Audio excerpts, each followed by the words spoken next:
Una vez más estamos muy contentos de encontrarnos con ustedes por este medio de YouTube a través del canal La Biblia Habla.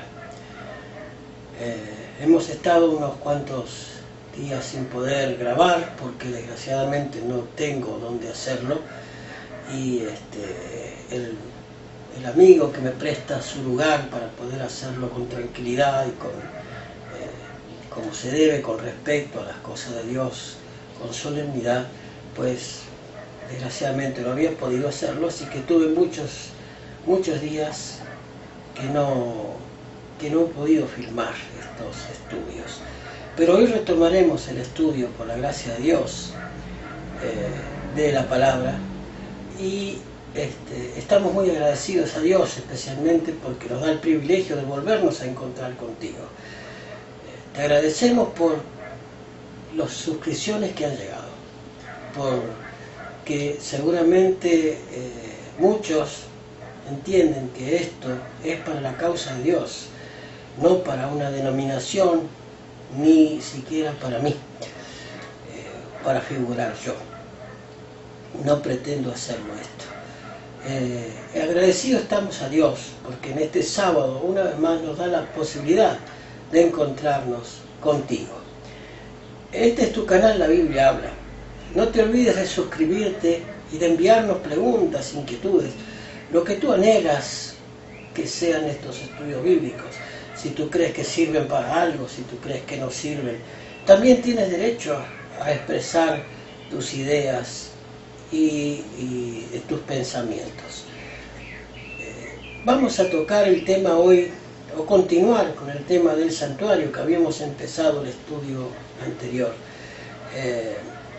porque habíamos terminado el curso de Apocalipsis, de Daniel, en donde habíamos llegado a 1844, que era un día de expiación y que tenía que ver con lo que se hacía en el santuario terrenal y también de un santuario celestial, que eso hablaremos próximamente. Pero hoy trataremos el tema y continuaremos con el tema del santuario terrenal. Queremos llegar a que tú entiendas por partes cómo y para qué llegamos a entender el tema del santuario. ¿Para qué nos sirve el tema del santuario? ¿Sirve de algo conocer el santuario que Dios le había mostrado a Moisés? ¿Para qué? ¿Qué pasó en 1844? En esa profecía de Daniel, el capítulo 8, verso 14, y hasta los 1300 tardes y mañanas y el santuario será purificado. Para entender esto tenemos que ver qué es el santuario, qué se hacía en el santuario. Pero si bien es cierto que el santuario estaba en Israel, pues el santuario ya no existe más, o sea, ya caducó, ya no se usa más terrenalmente. Entonces, ¿cuál era el santuario que se debía purificar? Para eso es este estudio del tema del santuario, para que lo entendamos con mayor nitidez. Y esto es un tema que todo creyente en el mensaje del tercer ángel tiene que manejar así, el tema del santuario, porque es nuestra razón de ser. No tenemos otra razón de ser. Muchas iglesias y denominaciones tienen sus razones de ser. Muchos hablan de Cristo que es amor, de Jesús que es amor, pero ¿cuál es la razón de ser de cada uno de ellos? Pues nuestra razón de ser es esto, el santuario purificado. ¿Cuál era el santuario que se debía purificar? Los mileritas creyeron que era la tierra y se equivocaron. Pero estaban errados en las fechas. Ya habíamos quedado que no en el estudio que hicimos de Daniel. Falló la interpretación del tema del santuario, su desconocimiento con respecto a este tema. ¿Qué pasaría en 1844? Fue lo que llevó al gran chasco de aquel entonces.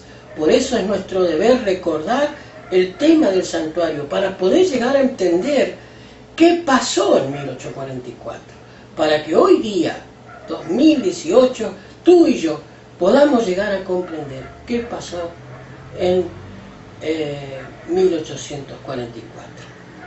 Vamos a buscar a Dios en oración para iniciar el estudio en esta hora y te pedimos que nos acompañes, que juntes tus manos, que cierres tus ojos y podamos encomendarnos a Dios antes de abrir su palabra, porque este estudio es la Biblia habla. Vamos a buscar a Dios. Acompáñame en oración. Cariñoso Padre, Dios bueno que estás en los cielos, te damos gracias por el privilegio que tú nos das una vez más de podernos encontrar con nuestros hermanos a través de este medio, de este canal de estudios bíblicos que hemos dado a llamar la Biblia habla. Padre amoroso, te suplicamos que nos hables a través de tu palabra en esta hora, que pueda quedar claro en la mente de cada uno de los que nos ven el tema del santuario.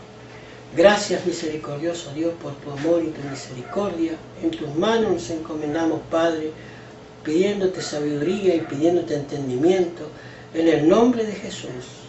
Amén. Amén. Muy bien, sin más, pasaremos al estudio de la palabra de Dios en esta hora.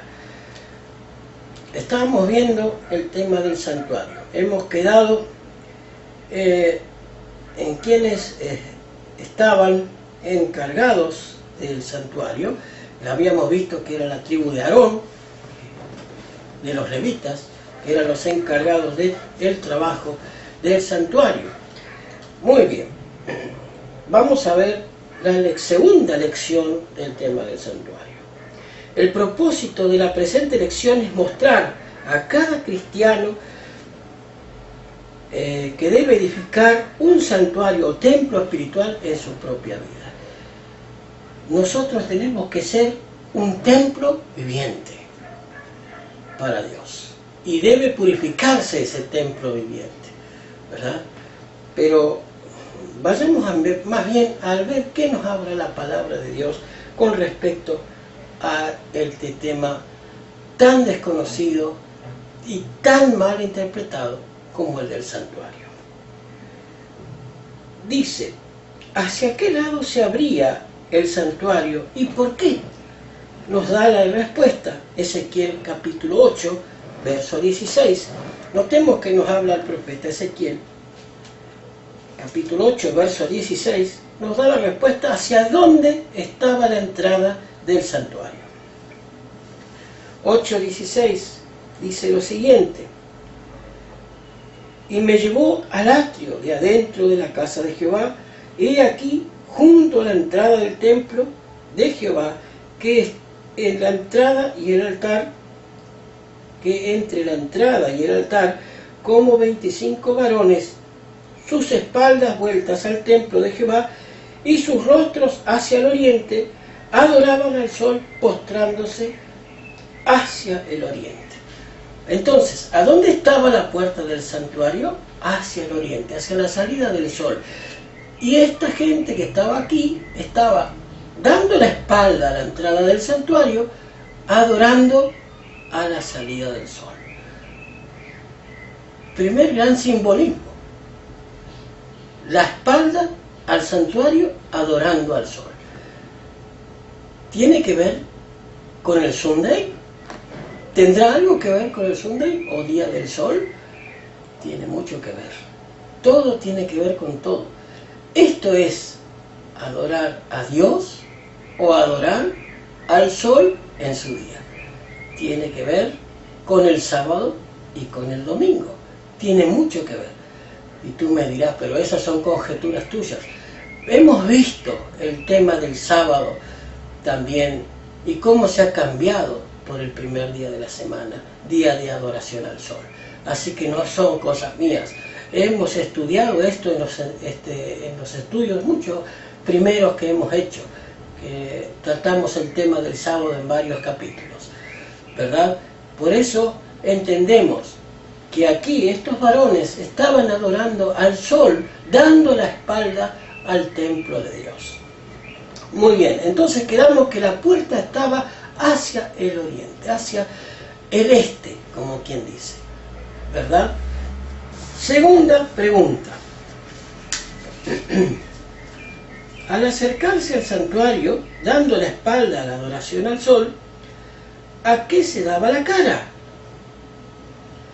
¿Qué encontramos en el primer compartimento entonces? Cuando miramos desde la entrada del santuario hacia adentro, ¿qué es lo que encontramos? Un altar de sacrificios, un altar de holocausto. Allí se mataban los corderitos, ¿verdad? Allí se desangraban los animales y se entraba con la sangre al templo, haciendo el ritual del perdón de los pecados diario. Todos los días se hacía eso constantemente. Cuando una persona da la espalda al mundo, ¿qué se le pide que haga? Aquí tiene que ver con lo que estamos viendo en Ezequiel, ¿verdad? Nosotros, al mirar hacia el templo, damos la espalda al mundo, al nacimiento del sol, al día de adoración falsa, a la falsa adoración a un Dios falso, ¿verdad? Porque el Dios era adorado por todos los pueblos en los tiempos del antiguo Israel. Todos los pueblos tenían adoración al sol, y hacían sus ritos terribles, inclusive se han descubierto cosas aberrantes en los días de festivos de adoración al sol. Y tiene mucho que ver con la falsa Pascua y con la Navidad, o 25 de diciembre. Pero ese es otro tema que no viene al caso ahora. Entonces, cuando una persona da la espalda al mundo, ¿qué se le pide que haga? Mateo 16, 24. Notemos que nos dice el apóstol Mateo. Mateo 16, 24 dice lo siguiente. 16, 24. Entonces Jesús dijo a sus discípulos: si alguno quiere venir en pos de mí, niéguese a sí mismo, tome su cruz y sígame. ¿Qué dice? Niéguese a sí mismo. El altar de sacrificio. Niéguese a sí mismo. Yo te pregunto, hermano, de otras creencias dominicales, ¿a ti te enseñan que tienes que negarte a ti mismo para seguir a Cristo? ¿O te dicen, Cristo te ama, ven así como estás? Es cierto que Cristo te ama y que vayamos así como estamos, pero ¿hacia dónde miramos? Hacia el altar de sacrificio, a negarse a mí mismo, a negarme a mí mismo para seguir el camino del santuario. Muy bien. Segundo texto, Lucas 14, 26 y 27. Mira lo que nos dice Lucas, el historiador Lucas 14, 26 y 27. Dice lo siguiente: si alguno viene a mí y no aborrece a su padre, a su madre, mujeres, hijos, y hermanos y hermanas, y aún también su propia vida, no puede ser mi discípulo. Y el que no lleva su cruz y viene en pos de mí, no puede ser mi discípulo. Es clara la enseñanza de Cristo. Todo lo que nos puede ser obstáculo para mirar hacia adentro del santuario, hacia el altar de sacrificio, hacia negarme a mí mismo, tiene que ser abandonado si deseo ser discípulo de Cristo. Ah, qué fácil sería, ¿verdad? Caminar con Cristo haciendo lo que a mí me gusta, viviendo como a mí me gusta, vistiéndome como a mí me gusta, mirando las cosas que a mí me gustan. Pero muchas veces las cosas que a mí me gustan no son las cosas que el Maestro quiere para la edificación de un verdadero ser cristiano y para santificar el templo del alma. Ah, mi hermano, si estas cosas no te enseña tu iglesia, entonces presta atención a las palabras de Cristo. Si alguno quiere venir en pos de mí, niéguese a sí mismo, tome su cruz y sígame. Muy bien. El otro mueble que encontramos al entrar al templo es un lavacro, un objeto para purificar. ¿Y cómo se limpia el pecador? Primero está el altar de sacrificio al entrar al templo, luego un lavacro para lavar, ¿verdad? Era una fuente con agua de oro, hermosa fuente, ¿verdad? Y se encontraba allí llena de agua para lavar, no agua bendita, no confundamos, era agua para lavar. Muy bien, Primera de Juan, capítulo 1, versículo 7. Miremos la carta del apóstol Juan, no el Evangelio, sino la carta antes de Apocalipsis. Primera de Juan, capítulo 1, verso 7, nos dice lo siguiente. Primera de Juan, capítulo 1, verso 7, dice el apóstol Juan: sí, pero si andamos en la luz, como Él está en la luz, tenemos comunión unos con otros, y la sangre de Jesucristo nos limpia de todo pecado. ¿Qué simbolizaba entonces esa agua del lavacro? La limpieza a través de la sangre de Cristo. Pero primero tuvimos que pasar por el altar del sacrificio para llegar al lavacro, al bautismo. No puede entrar al bautismo sin antes haber pasado por el altar del sacrificio, sin antes negarme a mí mismo. Mi hermano, estamos desmembrando el tema del santuario. Dios tenía un plan para cada cosa. Para eso lo dejó establecido de esa manera.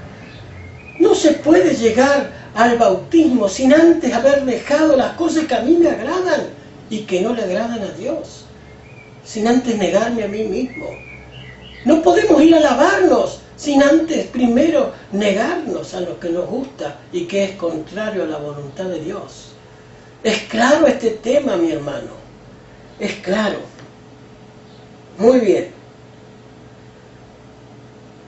Dice, entrando al santuario y mirando hacia el norte, ¿con qué se tropezaba la vista? Muy bien, ya entramos al santuario, pasamos el altar de sacrificio, el lavacro, y ya estamos en la parte del lugar santo. Miramos hacia el norte y ¿qué nos encontramos? Una mesa con panes, ¿verdad? ¿Qué significaba el pan de la proposición? Juan capítulo 6, verso 47 al 56. Mira lo que nos dice el apóstol Juan, ya esto sí es el Evangelio. San Juan capítulo 6, versículo 47 al 56. Mira lo que nos dice. San Juan capítulo 6, 47. De cierto os digo que el que cree en mí tiene vida eterna. Yo soy el pan de vida, dijo Cristo. Vuestros padres comieron del maná en el desierto y murieron. Este es el pan que desciende del cielo para que el que de él come no muera. Yo soy el pan vivo que descendió del cielo, y si alguien comiere de este pan vivirá para siempre. Y el pan que yo le daré es mi carne, la cual yo daré por la vida del mundo. Entonces los judíos contendían entre sí diciendo, ¿cómo puede éste darnos a comer su carne? Y Jesús le dijo, de cierto os digo, si no coméis la carne del Hijo del Hombre y bebéis la sangre, no tenéis vida en vosotros. Hasta el verso 56, ¿no? Vamos en el 54. El que come mi carne y bebe mi sangre tiene vida eterna, y yo le resucitaré en el día postrero, porque mi carne es verdadera comida y mi sangre es verdadera bebida. El que come mi carne y bebe mi sangre, en mí permanece y yo en él. Como el que me envió el Padre viviente y yo vivo por el Padre, asimismo el que me come, él también vivirá por mí.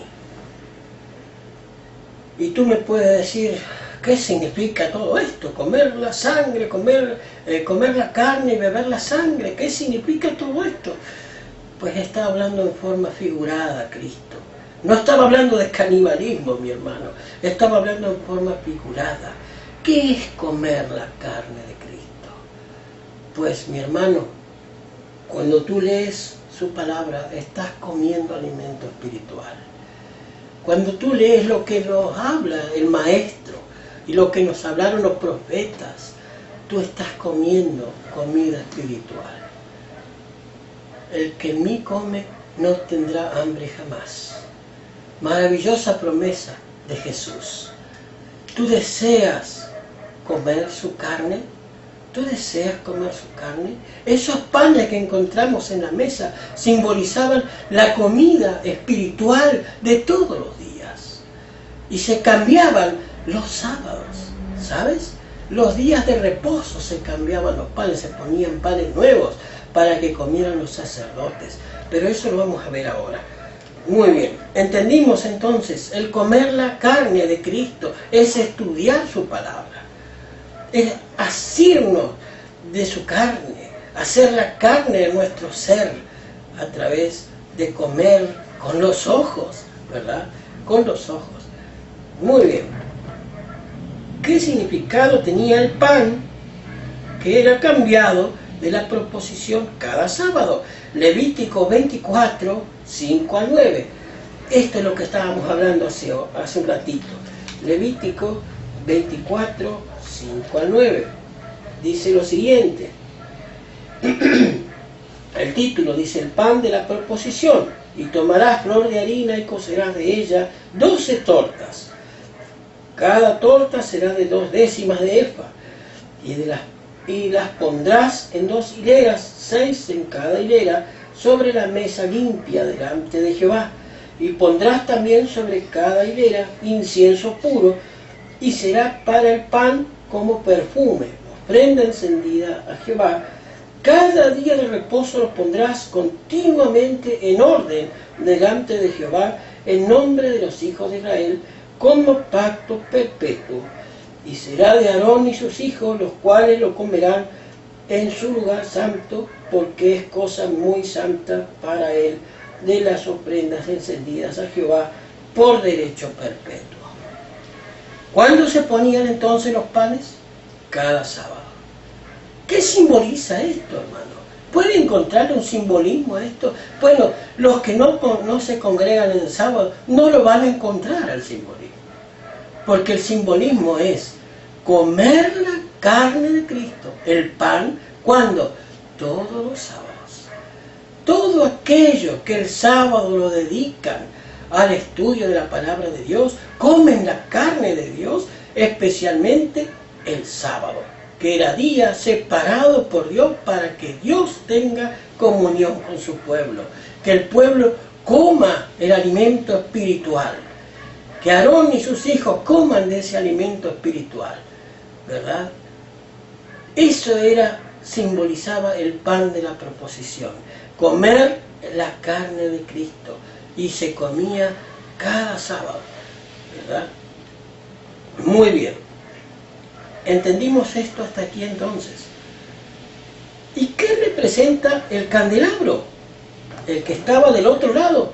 De un lado estaba la mesa, del otro lado estaba el candelabro de oro, ¿verdad? Salmo 119, 105, un verso muy conocido. Lámpara es a mis pies tu palabra y lumbrera mi camino. ¿Qué simbolizaba entonces el candelabro? La palabra, la luz que emana de la palabra de Dios. Este libro es luz para el creyente, es luz para el creyente. Y estaba digamos, reflejado en el santuario también. El alimento y la luz, las dos cosas en el lugar santísimo, en el lugar santo estaban, ¿verdad? Las dos cosas. Muy bien. Alumbraba el lugar santo continuamente. Levítico 24:2. Allí mismo dice: manda a los hijos de Israel que le traigan para el alumbrado aceite puro de olivas machacadas para hacer arder las lámparas continuamente. Continuamente tiene que estar esta lámpara alumbrando nuestras vidas. Continuamente. ¿Verdad? Pero el día sábado era día de comer la palabra de Dios. Ese día sí se debía comer la palabra de Dios. Era un día especial. En el lugar santo. Fíjate cómo todo se relaciona. En el lugar santo. No afuera, en el atrio exterior, sino en el lugar santo.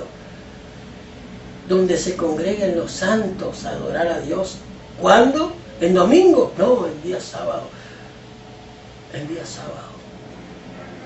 Por eso los que no estudian el tema del sábado nunca van a poder entender el tema del santuario, porque tiene mucho que ver con el verdadero día de reposo, separado por Dios desde la creación hasta la redención. Muy bien.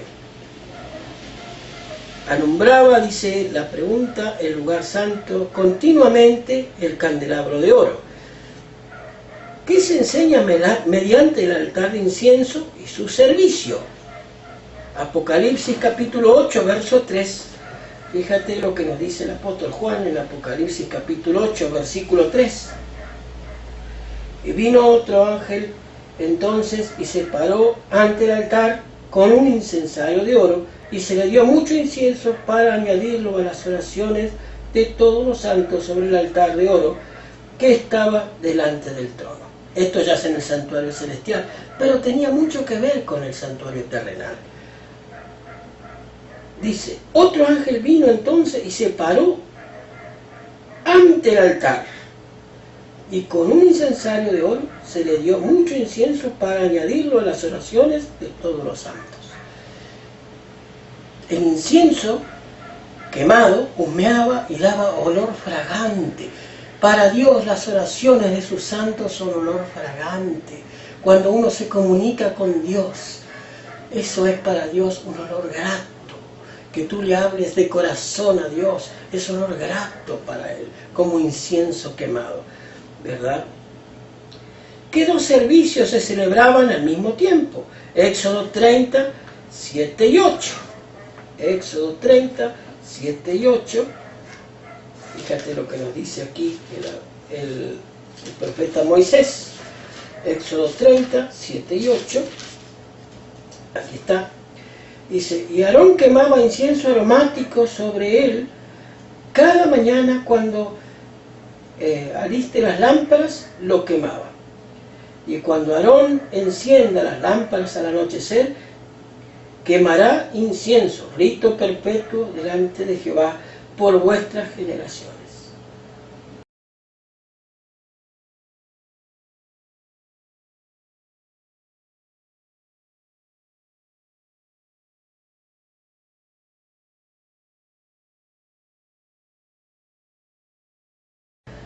Aarón quemará incienso aromático sobre él cada mañana cuando aliste las lámparas, lo quemará.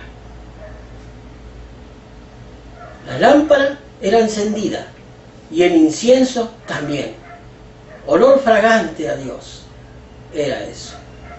Muy bien. ¿Qué hacía el pueblo mientras se ofrecía el incienso? Lucas 1:10. Fíjate lo que nos dice Lucas 1:10. Volvamos otra vez al Nuevo Testamento. Lucas 1:10 nos dice lo siguiente. Lucas, aquí está, 1:10. Dice así. Y toda la multitud del pueblo estaba fuera orando a la hora del incienso. Ahí está, más clarito todavía. Cuando era encendido el incienso, el pueblo oraba, y ese olor fragante del incienso perfumaba las oraciones de los santos. ¿Se dan cuenta cómo la misma Biblia se interpreta a sí misma? No tengo que poner yo nada, está escrito aquí, clarito. El pueblo oraba a la hora de quema del incienso. ¿Para qué? Para que sus oraciones sean perfumadas por el olor del incienso quemado. Maravilloso, hermano.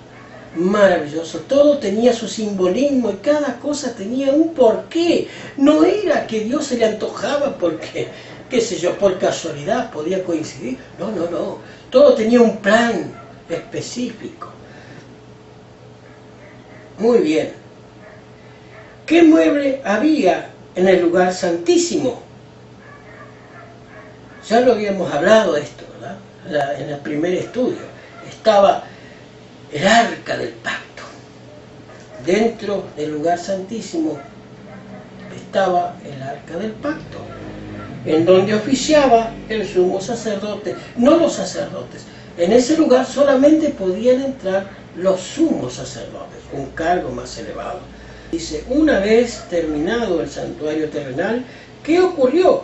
Éxodo 40, 33 al 35. Éxodo 40, vayamos otra vez al libro de Éxodo.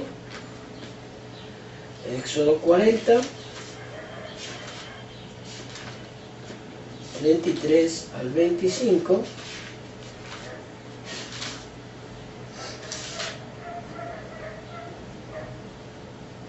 Dice 33 al 35, dice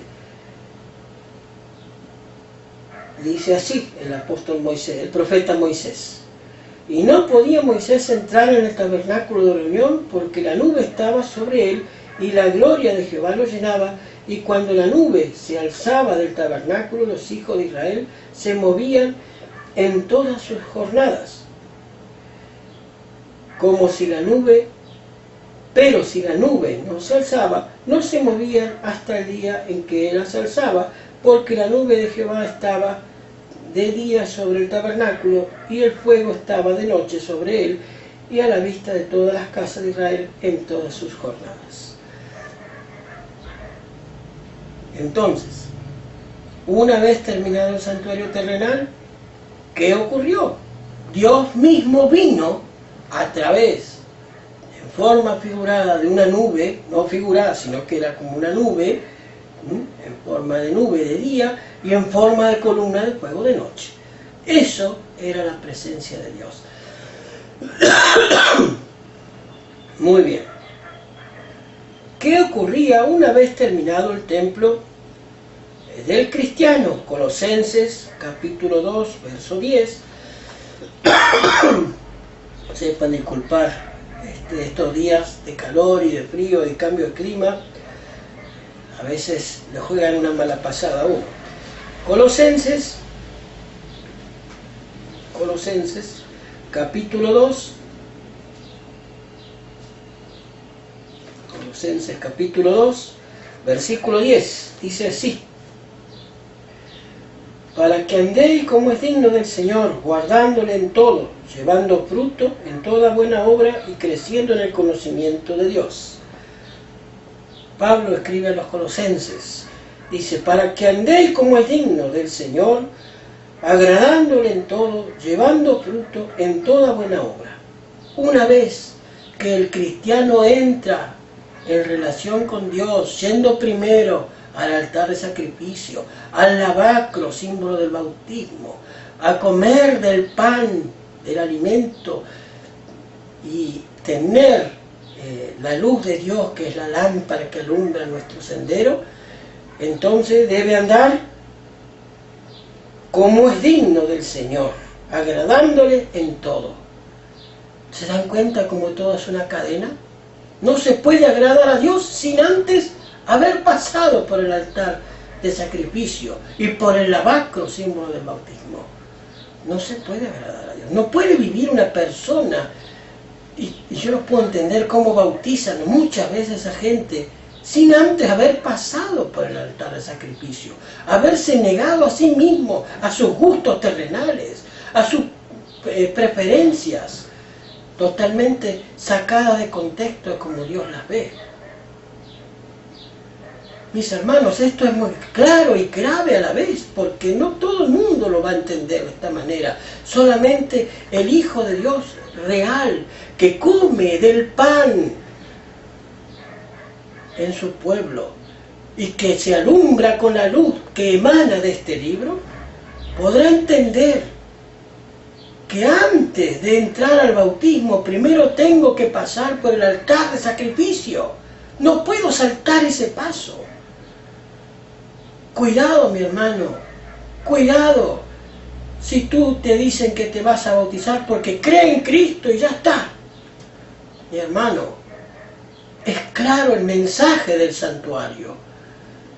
No puedo lavarme sin antes haber pasado por el altar de sacrificio, sin antes haberme negado a mí mismo, a mis cosas, a mis gustos. Es solamente un baño y nada más, sino. Cuidado, mi hermano, con esas enseñanzas. Cuidado con el cristianismo liviano, el falso, que se predica desde muchos púlpitos, incluso en los que dicen ser el pueblo de Dios que guarda el sábado. Cuidado, mis hermanos, con esos mensajes livianos, faltos de profundidad, faltos de estudio de Biblia y de comer la Biblia, mi hermano. Ya vamos terminando, ¿verdad? Primera de Corintios 6:19, y con este texto terminamos. Primera de Corintios 6:19. Fíjate lo que nos dice el apóstol Pablo en este mensaje claro. ¿O ignoráis que vuestro cuerpo es templo del Espíritu Santo, el cual está en vosotros, el cual tenéis de Dios, y que no sois vuestros? Una vez que entramos a caminar el camino del santuario, ya dejamos de ser nosotros. Somos de Cristo. Por eso que esos que te dicen, cree en Dios y nada más, y ya te bautizo. Mi hermano, para llegar al bautismo, a un verdadero bautismo, primero tenemos que caminar el camino del santuario. No se pueden saltar pasos, mi hermano, porque si no, no han entendido la verdad de Dios. No es cree solamente, es cree.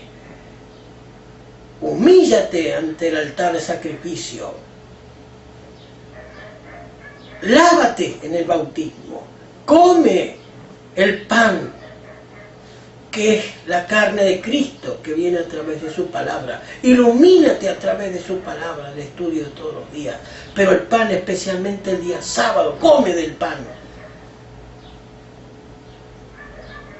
Mi hermano, todo tiene un simbolismo. Cada cosa que se hacía en el santuario tenía un simbolismo que tiene que ver con nosotros hoy día, con la vida del cristiano. Por eso cuando entendemos Daniel 8:14, y hasta 2300 tardes el santuario será purificado, también tenía que ver con la purificación del hombre en el camino del santuario.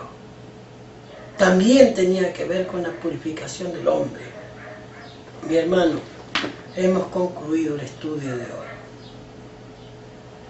Tal vez haya sido un estudio de los más duros, pero la verdad de Dios es así. No se pueden saltar pasos. Para seguir a Cristo, para ser cristiano, hay que andar como Él anduvo, dijo Juan. Y nuestra tarea es enseñarnos la verdad. Una verdad que inclusive hasta los que dicen guardar el sábado no la observan. Ojalá tú y yo no seamos de esos. Vamos a concluir con una oración. Cariñoso Padre que estás en los cielos, te agradecemos por el privilegio que tú nos das de haber podido estudiar tu palabra. Gracias por tu amor y tu misericordia. Gracias por todo lo que haces por nosotros. En tus manos encomendamos a cada uno de los que vieron este video por los méritos de Cristo Jesús. Amén. Amén. No te olvides, hermanito. Permite que a lo largo de las horas de cada día Dios sea una luz en tu camino.